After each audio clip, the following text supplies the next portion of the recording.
Hey, lovely people. Well, we got it unloaded. These are the trusses that we purchased recently for a big building, and those are the walls. These are a little different than a lot that you'll see. This is already fully put together, and up top on the ones that are standing upright, this one and this one standing upright, it's got an opening on the end up there so that these tubes here from each individual truss can slide down in there. So basically you stand two walls up, and you of course got to get them secured on the ground the way you need to, and then you pick this up with your tractor and you drop it down in there, and hopefully it's that easy. But it's just not my priority right now. Yeah, I went ahead and bought these because I found them available and I found them at a good deal. But I've really got to start considering, okay, what is the priority? What's the priority for creating this homestead, for this off-grid, self-sufficient place that I know desperately that we need? And I would say that you ask yourself the same question: what are your priorities? If you're trying to do something like this, or if you've already done it, what are the next things that you need to get in place? What do you need to have so that if things turn upside down in this world, which they sure look close to doing that, that you are in a condition where you can take care of your family and yourself, and maybe even some other friends and loved ones along the way. We've got a long way to go before we get to that point. You know, the first thing you need is water, right? So I think I might have that covered for a little while, but that's why on my list of priorities, a rain catchment system completely working. We've got, some of the components, but we don't have everything hooked up yet. That's why it's high up on the list compared to, building the buildings to put all of my equipment in. So those are going to be a couple of equipment buildings. They are, by the way, they're 26 by 24, 26 wide. The trusses are 26 feet long, and the walls are 24 feet back. So it's going to be a nice little building, both of them. So we'll put them both back that way. But yeah, it's not a priority.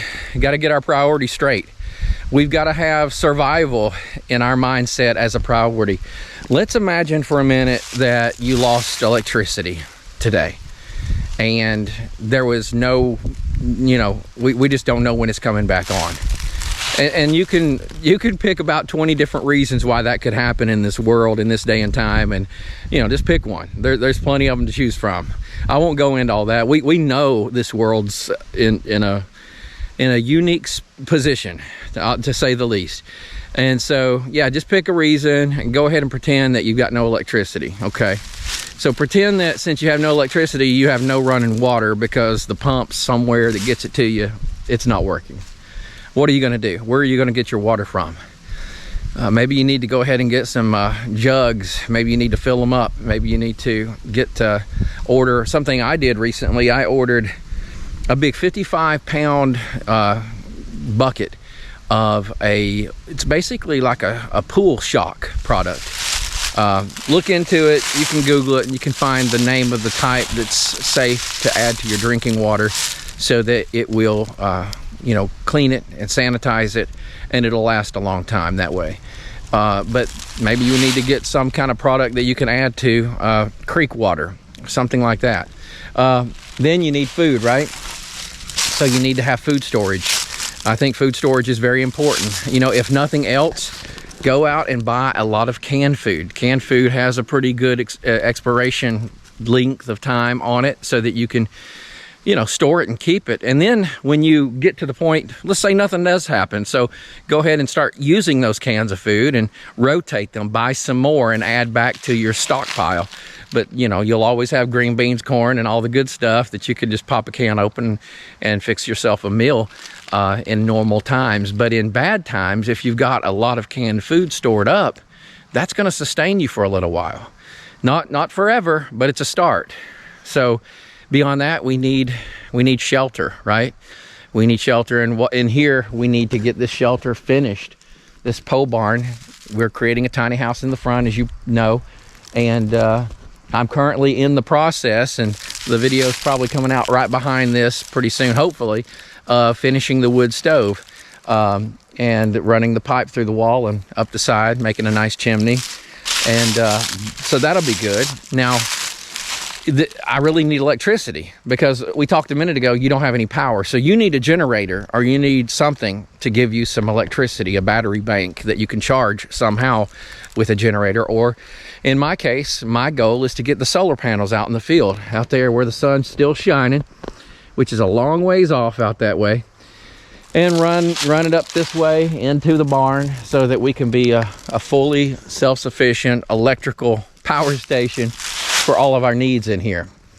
We need the appliances, you know, in this building so that we can keep food cool and frozen, hopefully. And when that time comes, we'll be able to hook up a mini split. So hopefully we'll have a little air conditioning in the summertime, and it'll be a backup heat source in the winter. So in this building, we'll have 3 heat sources. A little redundancy. We've got our Mr. Cool heater. I'm sorry, not Mr. Cool. Our Mr. Heater. And then we have the wood burning stove, and then of course we'll have the mini split.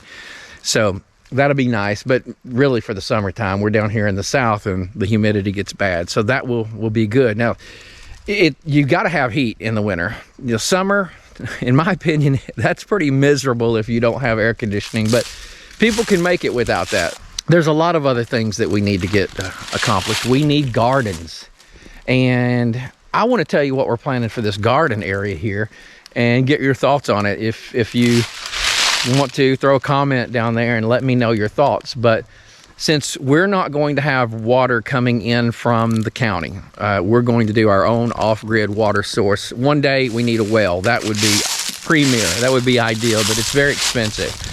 But a well would be good. And I've got a nice little low spot back here that I think might be a good spot to dig that well, potentially.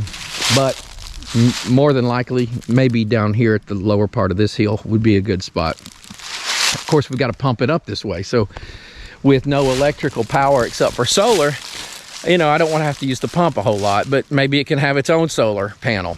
But anyway, back to the garden. So over this way, we got a lot of rolling hills right here. It goes down toward the creek right back in there, where the sun's at. And when it gets down toward the creek, on each side of this area here, if you've watched me cut the field, you've probably seen where I've had to mow around these ruts where the water drains. There's 2 of them, one on this side and one on that far side. And I have a flat area down at the bottom where I can put the garden right in the middle of those 2 ruts. So what I am thinking about doing is somehow catching water down at the bottom on each one of those individual ruts, have a lot of storage containers so that we can store up all that water that's running off, and of course have overflow down to the creek. And just have all summer long, all spring, all summer, hopefully have enough containers that we can capture enough water that we can water that garden with gravity from those containers out there. That would be awesome. So that would be good. So you need a food source that will continue to grow and continue to provide for you and your family.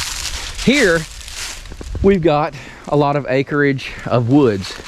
And every day I'm seeing deer on all of our trail cams and everywhere. Last time Mrs. Lovely and I were up here, we got in the truck and we were about to leave. And we were going up that driveway right there. And we got about halfway up it. And all of a sudden, up jumped a bunch of deer. They were just laying out there in the middle of the driveway. It's covered with leaves, so they were laying on leaves and not hard gravel. And the first one that jumped up was a nice looking buck, and it took off through those woods right there. It came down the driveway and they went, and we pulled on out of the woods, and about the time we did, they had run across the field. A bunch of beautiful white tails bouncing around. And I'd guess there are about 6 or 7, maybe 8 of them. Back here, I've got a feeder. I just got a salt lick I need to get put out. And I'm probably not gonna hunt it right this season, but I want it full of deer when and if there's a time that we need to take those for feeding our family. And then last but not least at all, I want to get some meat chickens. I want a bunch of laying hens, and I wouldn't mind either some sheep, goats, or cows. So, or maybe all of the above. And pigs would be cool as well. this is all new to us. We've never had a farm. We've never had land like this. We are outside of a metropolitan area in the suburbs, and we currently live there. But about late 2019, we just felt the need. We felt led to go ahead and get land and begin this journey so that we could create this off-grid homestead. And we've gotten a good ways, but we've got a lot more to go, and it's exciting. I just want this video to inspire you to consider getting yourself prepared. You don't have to go out and buy acres and acres of land. You just take what you've got, do the best with what you've got and what you can do, and you know, find other people who are like-minded, perhaps team up with them so that you can have a plan of action to take care of your family and maybe to help one another out. But I think time is not on our side. I hope I'm wrong. I hope that everything calms down in this world, and maybe it will in a few months. We'll see. But right now, I'm just hoping that we get this accomplished in time. So I'm sure I didn't mention all of our priorities. There's a lot of them. Stick it in the comments any other priorities that any of us should be thinking about. I've got my list, and I don't remember it all off the top of my head, but there are things we need to be doing. There are plans that we need to be making. And some of the stuff that we've been doing out here, like, you know, all these chairs, well, that's not very important, is it? What's important is food and water, heat, you know, all those things that we talked about. That's what's important. Of course, we want to have fun. We want to enjoy this place.